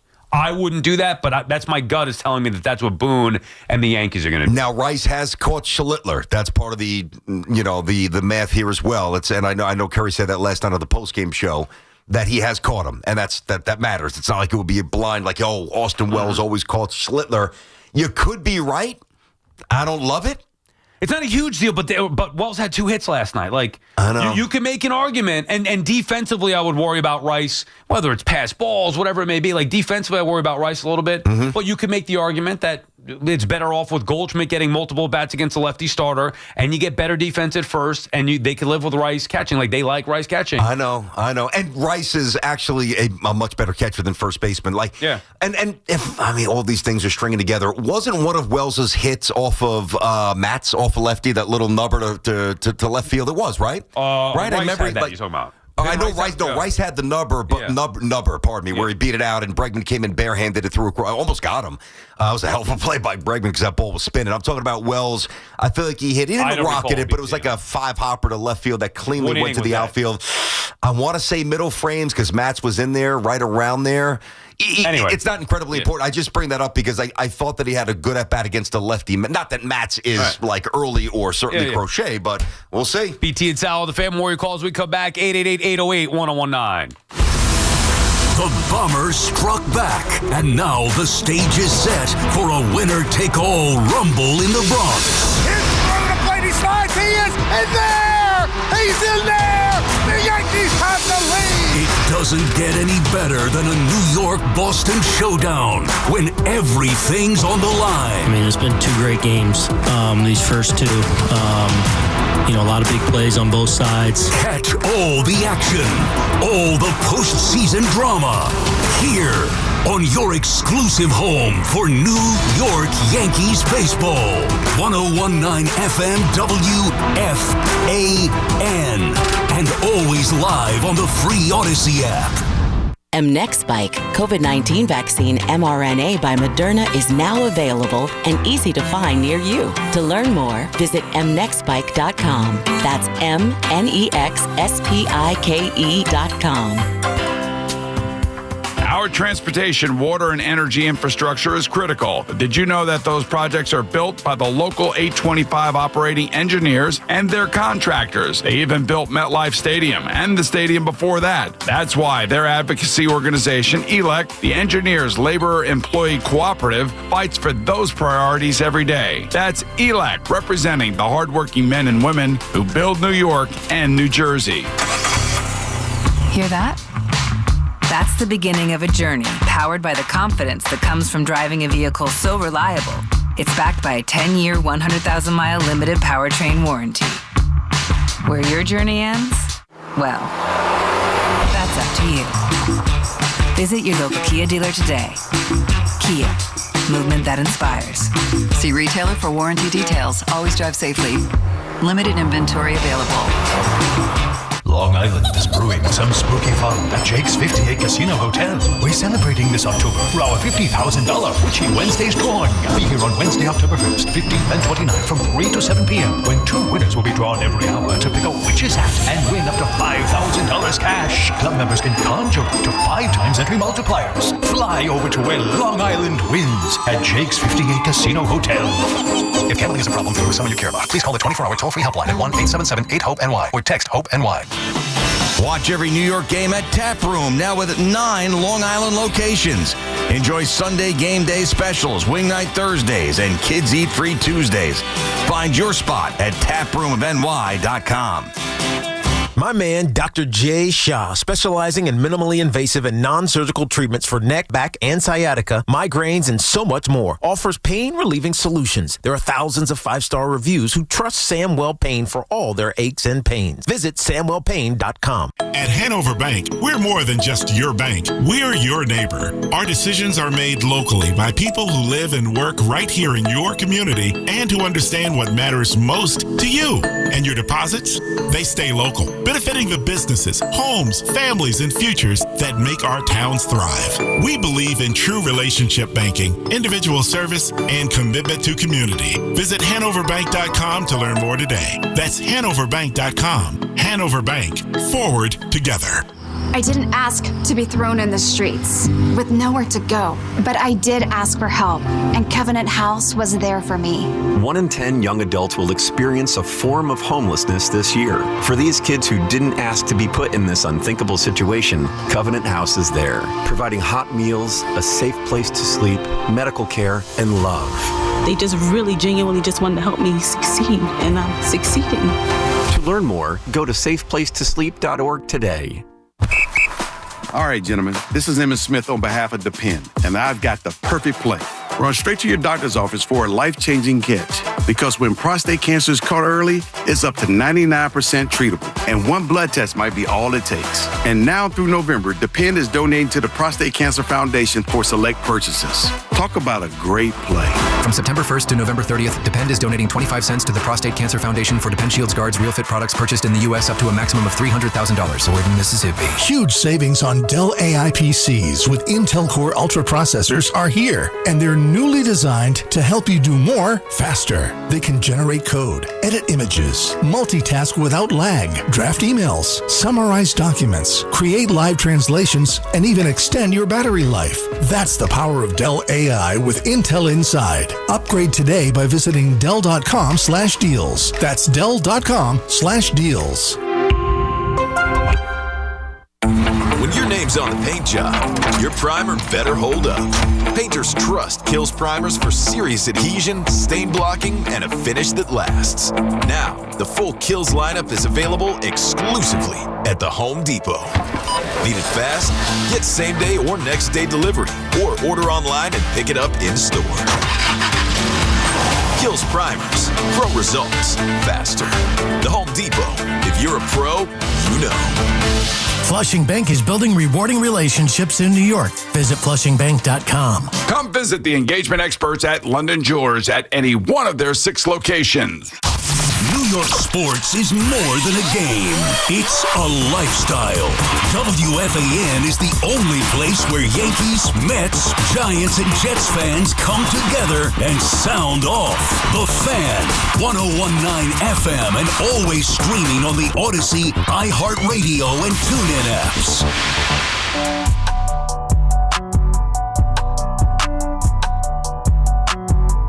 BT and Sal back on the Fan. 888-808-1019 is the number to call. Game 3 tonight in the Bronx, Yankee Stadium. Yanks looking to take the series from the Red Sox. You know, this is why the best of 3 is exciting, but also to me, BT, it does set the stage for, you know, the teams that aren't the better teams throughout the course of the regular season or at a disadvantage in a shorter series. Now, nobody's going to complain about that. It is what it is. That's why you want to win the division. Think about all the stress that you've had the last 2 nights. It's been fun watching these 2 games, but all this stress could have been avoided had the Yankees won the division. However, if they win tonight and move on, no harm, no foul, other than not having home field throughout the rest of the playoffs, you're in the same spot you would have been if you did, in fact, win the division, taking on the Blue Jays, and maybe better off because you got that momentum and the feel of beating a good Red Sox team. You got the momentum, but what you don't have is a rested bullpen. So no matter who wins tonight, Yankees or the Red Sox, Toronto's going to have an advantage. Now, that's going to dissipate a little bit as the series gets deeper, but that first game in Toronto on Saturday, game number 2 in Toronto on Saturday, I mean, unless Schlittler goes 8 tonight or their guy, you're going to kind of limp in with a lot of high pitch counts and a lot of tired arms, which is fine when you go on fumes trying to close out a series. Full off day tomorrow. Yeah, but I mean, think about, listen, Bednar's pitching. So at least I would think between Bednar And between Williams and Cruz and Weaver, and I think we'd all prefer Weaver's 4 of 4 in that situation, though Cruz might be a little tired. At least 2 of those guys are pitching tonight, unless the Yankees win, 11-3. My bigger question would be, how effective will they be after consecutive days? I feel like Williams will be all right. I worry a little bit about Bednar being susceptible to giving up a home. Yeah, I mean, in terms of not trusting him or being tired? No, well, both. I mean, you saw what happened the other night when he was fresh. He gave up a run. So, like, you give up 1 run, that could be it. Closers have no wiggle room generally. I mean, unless you go in there with a 2-3 run lead, they'll be fine. But I just worry about their effectiveness. And we could probably look this up. Hoff, Alex, maybe you guys could look this up. How many times this year has Bednar or Williams pitched in 3 consecutive days? I would have to. I don't know what they did with the Pirates. How many leads do they even have? So with Bednar, probably not.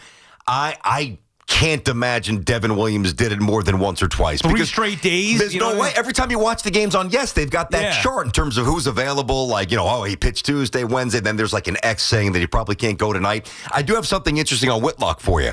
I was doing a little. This is a little more of an Evan thing. Yeah, I saw little numbers that you put out there last night. This could be very important tonight. So, all right, Whitlock threw 42 pitches on June 23rd. And the next time he pitched after that was on June 29th, 6 days later. Now, they're not chasing a wild card win in June, but still it gives you a little context there. 6 days to recover from 42. He threw 47 last night. In July, the most pitches he threw was 24. In August, the most he threw was 23. And in September, the most he threw was 22. So last night was a massive deviation from how much he's used. He's going to be dead tired. I don't even know if he could pitch tonight. No, honestly. No way. I'm not. They could throw him out for a batter. No way. I mean, they could. I would be stunned based on that. I mean, that's a Red Sox problem because if the next time we see Whitlock pitch, it's going to be irrelevant to us because it's not going to be against the Yankees. He's either going home or the Yankees are going home. So there's no way. I would think that he's 100%. 1,000% unusable tonight. I wouldn't say 1,000 for a batter. I mean, it could be, actually, it couldn't be a batter. It would have to be 3. Right. So that's true, too.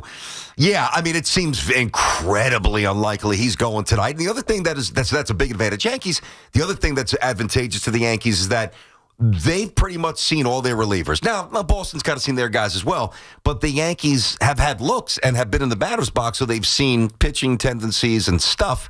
If the Yankees don't hit tonight, I'm be very disappointed. Put up a 6 or 7 spot. Let's go. I was just going to say, if they don't hit, not that I'm going to say if they don't hit, they're going to lose the game, but this is a night you have to hit. The Yankees' bats have to hit. If they hit, they will win this game. If they don't, now you're playing with fire, playing, to your point earlier, BT, playing into the Red Sox hands here. Yeah. You do not want this to be a tight game. Not with the Yankees' bullpen being in the state that it is, where A, you don't really trust it to begin with, and B, it'll be the 3rd straight game where you have to use your best guys. So how effective will they be? The Yankees, it is imperative that they mash tonight. That's what the Yankees do. This is the 3rd, 4th best option even for the Red Sox here. Their bullpen arms, the best ones outside of Chapman, maybe not available or at the very least tired. Yankees have to score some runs tonight. Very quick, because we've hit so much. Who's going to play first? Who's going to catch? Who's going to DH? Even though it's probably going to be Stanton. All the different machinations. If you are, in your opinion, not what you think Boone will do, what you would do, Yankees up 2 or 1, it could be high scoring or low scoring. You're giving Weaver the baseball tonight? I don't think they have a choice. Like, you do get to some point where, Schlittler going right to Williams again? No, how about you use Will Warren? Unless you're playing. Now, they haven't even said that Louis Hill would start Saturday. Unless their plan is to start Warren. I'd rather see Will Warren than Luke Weaver. Yeah, all right, fair enough. Is it the bottom of the order? Even though they did that and they put him in a position to succeed and he couldn't get through. I guess. So your most trusted arms outside of Bednar and Williams, who we'd all agree are the most trusted. And I like Cruz. I'm a big fan of Cruz. Yeah, you know that. I would. Now, I don't know this. I would bet that they're probably not going to go back to Cruz again. All the energy that he used last night. Yelling? Plus pitching the night before. Come on, he can pitch. Plus pitching the night before. Well, he had to work to get out of that. Like, it wasn't. How many did he throw last night? You have it up there?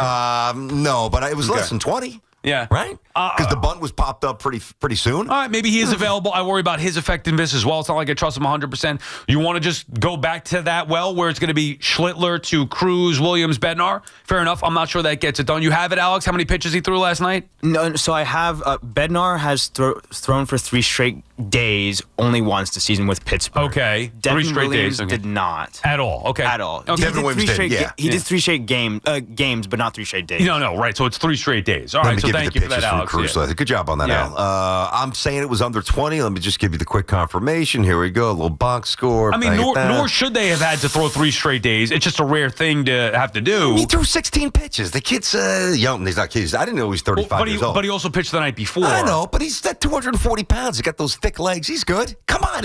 This guy, he's the kind of guy who walks in first today and says, Skip, you need me? I'm good. Yeah. I'm good. Whatever you need tonight. He's that kind of guy. Yeah, I mean, I guess. How many did he throw? You have the what he threw the night before? The night before. I'll get it for you as well. So 16 last night. And then 15. There you go. So 31 pitches. Come on. I mean, back-to-back days. One is Cruz. Yeah. Wow, what do you mean so Put him out there. That's my guy. Yeah. Good luck. Dude, he's got massive stones, man. Cruz? I mean... Comes in with first and second, nobody out. Oh, he's a reliever. Congratulations. Yeah, but how many relievers, a lot. Come in with first and second and nobody out and get out of it? A lot. Really? In a do-or-die game? It's their job. It's their job, but a lot of them fail. I love him. But I've also loved him. Yeah. I've talked about Cruz for a while. Something about him. I respect his tenacity. And He's a dog. I'm not saying whether I like him or not. I'm just saying that it's the 3rd straight day. So, are they going to go back to that? Well, now, the question's going to be, would you rather Cruz, let's say, on 3 straight days, or Warren, or arrested Weaver? Weaver's the only one who's rested. I know. There's just something about him. I just don't want to see him. You're not going to see Forget about Duval. Okay. Get out of here. Duval, go watch the Jaguars. That's where he can go. Duval County. Stop. He's not pitching tonight in a big spot. BT and Sal, the fan. Jim is calling from Johnson City, Tennessee. Hi, Jim. Hey, Jimmy. Hey, guys. What's going on today? Yep.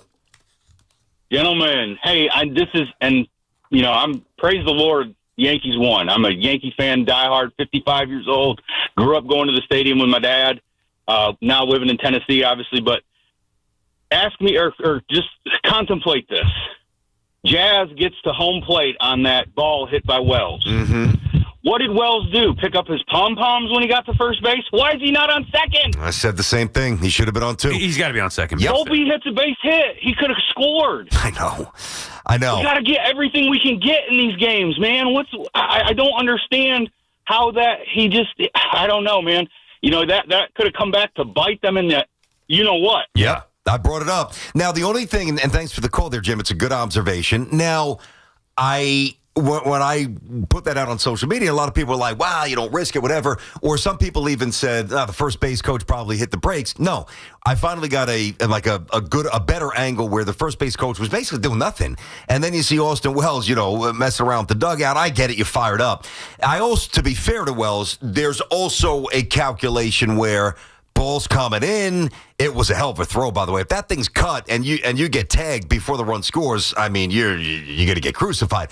But because if you look at the way Jazz came in, the tag, the catcher's back to first base, he's got to be at second. Once he's safe, then you got to go. Let's do the projected lineup when we come back. What you think? You write down what you think it's going to be, not what you think it should be. Okay. Let's try to guess and see who could. I don't know if we're going to get it before we get off the air because the 8 o'clock start, we probably won't have it. Mm-hmm. But either way, just try to guess what we think Boone and the Yankees are going to have for an all-important elimination. Go home, win or go home, Game 3 tonight at the stadium. More of your calls when we come back as well. 888-808-1019. All right. Hey, Sal, how about those Cadillacs? We're gonna get hooked up in about a week or so. They're going to drop off the Cadillac for us, the all-electric Cadillac. Now, I have a Cadillac. I've got an XT6, but I have not driven the all-electric like you did a year ago. I did. So loved it. I am pumped up for this. Now, some drive them for performance. You got to love Cadillacs. Others for the range. And let's face it, it also looks good. So it's not a bad way to make an entrance. 3 different